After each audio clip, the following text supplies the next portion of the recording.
अस्सलाम वालेकुम dear students.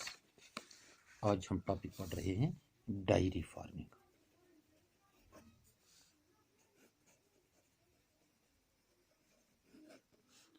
आज का टॉपिक है डायरी फार्मिंग। इससे पहले कि हम ये स्टार्ट करें, थोड़ा रिकैप करें कल का। कल हमने पढ़ा था पोल्ट्री फार्मिंग। इसमें जो कल पोल्ट्री फार्मिंग में हमने पढ़ी थी कुछ ब्रीड्स वगैरह, इसमें भी इंडिजिनस ब्रीड्स होते हैं, एक्सोटिक ब्रीड्स होते हैं, क्रॉस ब्रीड्स वगैरह होते हैं। फिर इन ब्रीड्स के बारे में हमने कल जो पढ़े थे कि जो क्रॉस ब्रीड्स वगैरह हैं वो ज़्यादातर आज इस्तेमाल होते हैं। फिर आगे हमने थोड़ा डिस्कस किया था पोल्ट्री केयर, हमें इनका केयर किस तरह करना है, किस तरह प्रॉपर फूड देना है, किस तरह प्रॉपर शेल्टर देना है, हेल्थ का ख्याल रखना है, ये तमाम चीज़ें हमने पढ़ी थी। फिर फीड के बारे में देखा था, कौन कौन सी फीड हम इनको दे सकते हैं, क्या क्या दे सकते हैं खाने के लिए। और मैनेजमेंट में पढ़ा था कि हमें किस तरह इनका रेगुलर चेकअप कराना है और वैसी वैरायटी लानी है जो डिजीज़ रेजिस्टेंट हो वगैरह, ये चीज़ें हमने कल पढ़ी थी। तो आज दूसरा जो है हमारा, it is diary farming. Diary हम कहेंगे farming of animals for production of milk and milk products. शाबाश, सिंपली फार्मिंग ऑफ एनिमल्स। अगर हम एनिमल्स रखें किस लिए, फॉर प्रोडक्शन ऑफ मिल्क, ताकि हम उनसे मिल्क हासिल करें और मिल्क प्रोडक्ट्स हासिल करें, मिल्क के प्रोडक्ट्स हासिल करें। इसके लिए जो भी एनिमल्स हम पालते हैं इसको हम कहेंगे इट इज़ डायरी फार्मिंग।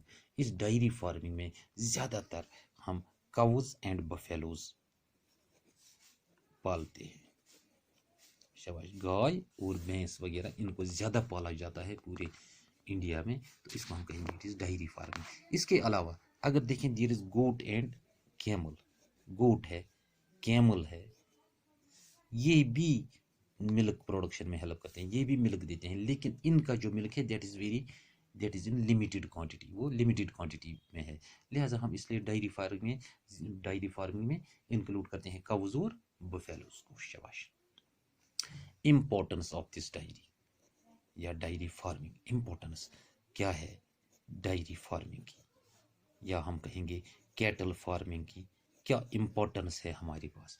क्योंकि हिंदुस्तान में जो डायरी फार्मिंग है it is done on large scale, काफ़ी ज़्यादा मिकदार में किया जाता है, ताकि to fill the demand of milk, जो मिल्क की डिमांड है या मिल्क प्रोडक्ट्स की डिमांड है। मिल्क प्रोडक्ट्स में हमें चीज़ आता है, अच्छा, कर्ड आता है, बटर आता है, इसकी दूध की, और ये चीज़ें जो इसके प्रोडक्ट्स हैं, मिल्क है, कर्ड है, बटर है, इन तमाम चीज़ की जो डिमांड है, इस डिमांड को पूरा करने के लिए यहाँ लार्ज स्केल पर डायरी फार्मिंग की जाती है या काउ एंड बुफेलो रखी जाती है। तो ये इसकी इम्पोर्टेंस है। What are the various varieties of dairy breeds, varieties of dairy breeds. अगर डायरी में हमें अब गाय और बुफेलो है, इनकी वेराइटी क्या है, इनकी ब्रीड्स क्या है हमारे पास। हम पहले थोड़ा इंक्लूड करें डायरी काउस। पहले बात करें किनकी, काउस की, डायरी काउस। जिस तरह हमने पोल्ट्री में पढ़ा हमारे पास मुख्तलिफ ब्रीड्स होती हैं, इसी तरह काउज में भी हमारे पास मुख्तलिफ ब्रीड्स हैं। मिसाल के तौर पर हमारे पास है इंडिजिनस ब्रीड्स, या मैं कहूँ लोकल ब्रीड्स, या कहें इंडियन ब्रीड्स। जो इंडियन ब्रीड्स हैं, जो लोकल ब्रीड्स हैं, उनको हम कहेंगे इंडिजिनस ब्रीड्स। इसमें हमारे पास रेड सिंधी है, एक गाय, रेड सिंधी, शाबाश। इसमें हमारे पास साहिवाल है, इसमें हमारे पास गीर है, मुख्तलिफ काउज हैं। ये तीन ज़्यादा मशहूर हैं, रेड सिंधी है, साहिवाल है, गीर है। ये तमाम की तमाम क्या हैं, इंडिजिनस ब्रीड्स। शाबाश। इसके अलावा हम रख सकते हैं एग्जॉटिक ब्रीड्स, या मैं कहूँ फॉरियन ब्रीड्स, या कहूँ फॉरियन ब्रीड्स, जो बाहर से मंगाई गई ब्रीड्स वगैरह यहाँ हैं इस वक्त। इसमें हमारे पास है जर्सी, सुना होगा जर्सी, आम हम बोलते हैं जर्सी गाय। इसमें हॉलस्टीन फ्रीशियन है, हॉलैंड की हॉलस्टीन फ्रीशियन, शाबाश। इसमें हमारे पास ब्राउन स्विस है, ब्राउन स्विस। ये तीन वैरायटी हैं जो हम यहाँ जो हमारे पास एग्जॉटिक ब्रीड्स मौजूद हैं। इसके अलावा ये 3 आम हैं जो यहाँ पर ज़्यादा मौजूद हैं। शाबाश। तीसरा जो टाइप है इसका, दैट इज़ क्रॉस ब्रीड्स। अब क्रॉस ब्रीड्स क्या हैं? It is actually cross between indigenous and exotic breeds. जो क्रॉस होगा between indigenous breed, local breed में, और एग्जॉटिक ब्रीड में जो क्रॉस होगा, इससे जो प्रोडक्ट निकलेगा दैट इज हाइब्रिड, और that is this cross breed. इसमें हम देखते हैं आमतौर हमारे पास है करन स्विस है। करन स्विस एक वेराइटी है हमारे पास। करन फ्राइज है हमारे पास। ये दोनों जो हैं दीज आर क्रॉस ब्रीड्स, या दोनों क्रॉस ब्रीड्स हैं। शाबाश। ये इस वक्त हम देखते हैं गाय वगैरह का ये की किस्में ये हम इस वक्त यहाँ पर मौजूद देखते हैं। अब हम ऐसी वेराइटीज़ क्यों लाती हैं? What is the yield of this breeds? मिसाल के तौर पर मैं लूँ इंडिजिनस ब्रीड। इंडिजिनस ब्रीड में आप ले लो साहीवाल। एग्जाम्पल कौन सी ली हमने? साहीवाल हमारे पास गाय है। इट गिव्स 2800 लीटर्स, 2800 लीटर या 2800 लीटर ये देती है दूध। कितना? इसका जो लैक्टेशन पीरियड है, लैक्टेशन पीरियड होता है 300 डेज, यानी साल में लगभग 10 महीने ये दूध देती है, 300 दिन दूध देती है। और कितना? 9 to 10 लीटर्स पर डे। एक दिन में 9 से 10 लीटर दूध देती है। कौन? साहीवाल। 2800 लीटर टोटल देती है, लगभग लैक्टेशन पीरियड इसका 300 दिन होता है, और 9 से 10 लीटर हर रोज़ ये दूध देती है। इसी तरह अगर देखें एग्जॉटिक में, हॉलैंड देखो, हॉलैंड, इसमें हमने कौन सी कही थी? होल्स्टीन फ्रीशियन। होल्स्टीन फ्रीशियन, ये होल्स्टीन फ्रीशियन लगभग देती है 16,000 लीटर। कितना? 16,000, 16,000 लीटर्स। और इसका लैक्टेशन पीरियड 365 डेज, यानी पूरे साल भर ये दूध देती रहती है, पूरे साल भर ये दूध देती है। तो लगभग एक दिन में 40 से 45 litre per day, 40 to 45 litre दूध देती है। कौन? हॉल्स्टीन, हॉल्स्टीन फ्रीशियन जो एग्जॉटिक ब्रीड है। अब क्रॉस जो है, अगर हम देखें cross between this Sahiwal and Holstein Friesian, इसका जो क्रॉस होगा साहीवाल और हॉल्स्टीन फ्रीशियन का, जो इस क्रॉस के बाद जो नई वैरायटी आएगी, इट गिव्स 5000 लीटर्स, 5000 लीटर एक साल में दूध देती है। और इसका लैक्टेशन पीरियड होता है 326 डेज, 326 दिन का इसका लैक्टेशन पीरियड होता है, लगभग 11 महीने दूध देती है। और प्रोडक्ट इसका क्या है? 15 से 16 लीटर पर डे, हर दिन 15 से 16 लीटर दूध देती है ये गाय। ठीक, तो it was about this yield, कितना ये देते हैं। Now next is diary buffaloes. मैंने बुफेलोज भी कहा था, ये भी डायरी में मौजूद है, द डायरी बुफेलोज। क्योंकि अगर देखें potentially they are the most productive economic animals, ये काफ़ी प्रोडक्टिव इकोनॉमिक एनिमल्स हैं। या मैं इस तरह कहूँ,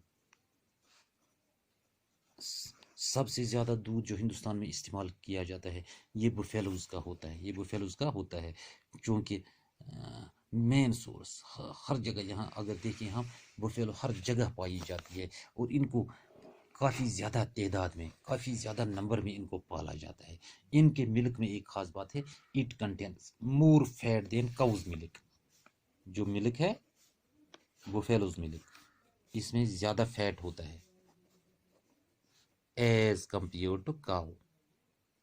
अगर गाय के दूध के साथ इसका कंपेयर करें तो उसमें इतना फैट नहीं होता है जितना बुफेलो के मिल्क में फैट होता है।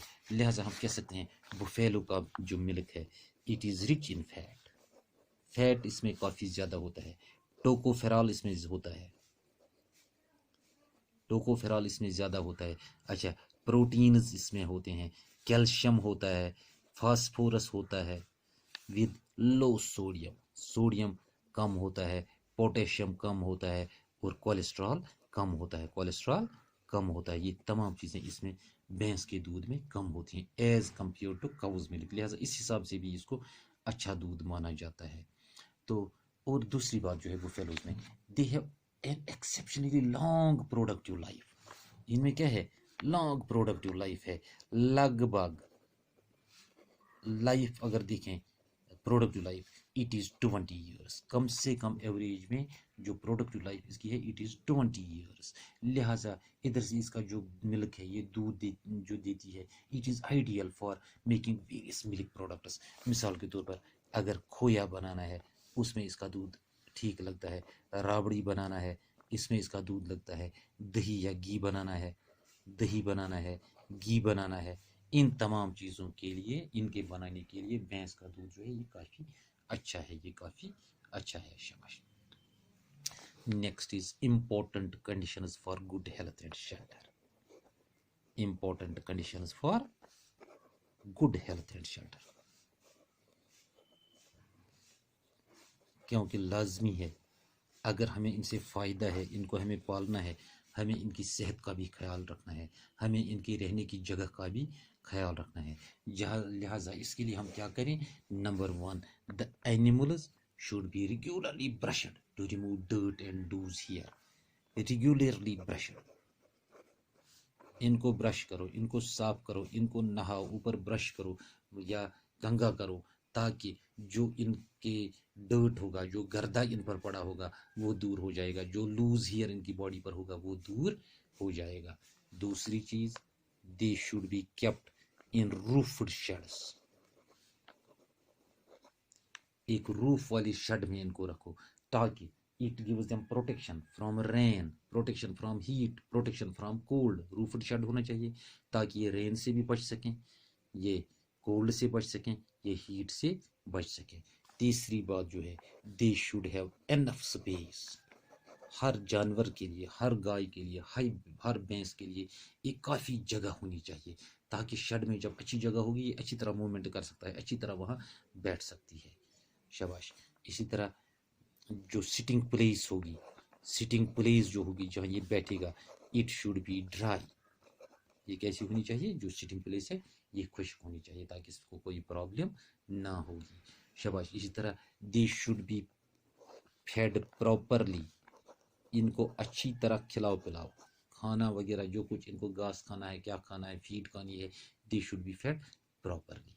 हाँ, एक और चीज़, the shed should be well ventilated.